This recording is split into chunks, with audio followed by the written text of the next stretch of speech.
દિલીપભાઈ રાવજીભાઈ પટેલ. ક્યાંથી આવો? અમેરિકાથી આવીએ છીએ. અમેરિકાથી આવો છો? મૂળ ક્યાં ના? મૂળ આમ સિસોદરાના વતની છે. હા હા નર્મદા કિરાના. હા. અને આ કેટલા રૂપિયા છે? આ રૂપિયા છે 91,005 રૂપિયા છે. 91,005 રૂપિયા. ડોલરમાં $1100 થાય. $1100. અમેરિકા. આપો બાપુને આપો. વેચાતો નતો. ઈ બોલાય નહીં, કામ થઈ ગયું પછી બોલાય નહીં. તમારી દીકરીઓ કેટલી?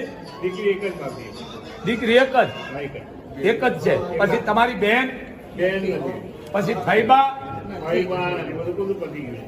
પતિ ગયું એટલે કાંઈ બધું ભાણો સાથ છે. બરાબર. હવે બીજી કોઈ પરિવારમાં નથી? તમારા કાકા મોટાબાની બેન દીકરી એને પરિવાર કહેવાય. આ મોટાભાઈની બેટી છે. હા, તે તમારી દીકરી કહેવાય. હવે તમારી હાળી ન દેતા એટલે પછી મોહળું કહેવાય. સમજી ગયા ને? તમારા પરિવારની દીકરીઓ 80 ની 18 ની 20 ની આ દીકરીઓને તમારી $1100